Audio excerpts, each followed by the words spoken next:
something going on at your workplace and you need to object to it because it's driving you crazy, and you talk it over with your wife so that you've got your head screwed on straight. You say, oh, I've got to say something. And you go there and you say something, and you're stumbling and awkward and all of that. But you watch the response, and maybe you get what you're aiming at, maybe you don't. But you've learned a bunch. You've learned, well, I'm not as coherent as I could be. I'm not as good at putting my arguments together. My boss is more of a son of a bitch than he thought he was. This is a worse problem than I knew about. It's like differentiated, differentiated. So now the landscape is higher resolution, and so are you. Well, so good. So maybe you're a little bit better prepared the next time you have to do that. And so the issue here, to some degree, is don't lose an opportunity to grapple with something that objects to you, especially when the objection is rather small. Because that's something you say, well, I can put up with it. It's like, fair enough, like you don't want to make everything into a war. I usually use a rule of 3. If we're interacting and you do something that I find disruptive, I'll note it. It's like, potential dragon, gone. And I leave it be.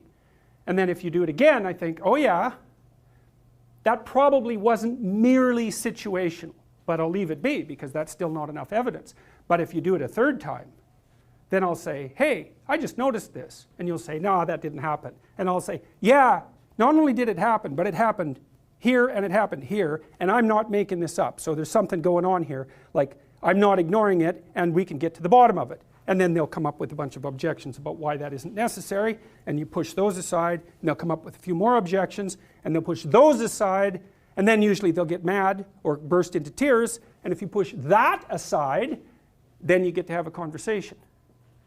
Right, and then you can solve the problem. But man, you got to be a monster, because first of all, you need 6 arguments about why their objections aren't going to stop you, and then you have to not be intimidated by the anger, and you have to not be swamped by compassion about the tears, and then you can have a conversation.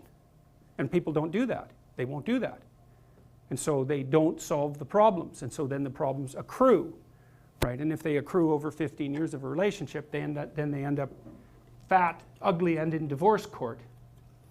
So, and that's not a great outcome. It's divorce court and cancer are similar in their seriousness. Not always, but sufficiently often.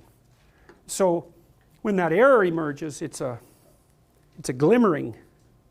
Now, we talked a lot about the hierarchical structure of goals, and so here's something to think about. So the thing that announces itself as error has a twofold nature. That's because it's chaos and order at the same time. Or it's because it's all the archetypal structures at the same time. It's the dragon of chaos, it's the great mother, positive and negative, it's the great father, positive and negative, it's the individual, hero and adversary. All of that manifests itself in the moment of error, right? The archetypes come forward. Did you make an error because you're a bad person? Could be. Now, so one of the things to think about with regards to that is, in the Mesopotamian creation story, when Tiamat comes flooding back, it's so interesting, that story. You think about what she does. So she's the archetype of error, let's say, the error that can take you out, that can dissolve you in salt water. Tears. Well, she's irritated because Apsu was destroyed, so the structure is gone.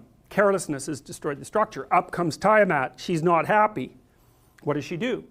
She prepares a phalanx of monsters. It's exactly what the story says. She produces a whole horde of monsters to come at you. And she puts Kingu at their head. And Kingu is the king of the monsters. And later, so he's the ultimate bad guy. He's Satan for all intents and purposes. In the Mesopotamian version, it's out of him that Marduk makes human beings. It's out of his blood that Marduk makes human beings. That's a critical issue, man. The Mesopotamians said, imagine the worst monster you can possibly imagine. The king of all the monsters. That's the blood of human beings. Wow. So what does that mean? Well, it means that one of the terrible things that lurks, let's say that you've been in a long-term relationship and it collapses. Let's say you had a tendency towards alcoholism. You weren't so great with regards to your drug use. You're not that conscientious. and you had like 4 or 5 kind of low rent affairs, and you know it. Your marriage collapses. Bang. Well, who do you first meet when you fall into chaos? You meet King of the Monsters, and he's you. It's like, why did my marriage fall apart? What did I do wrong? Bang, bang, bang, bang, bang. I did all these things wrong. Why? Because that thing inhabits me. What is it?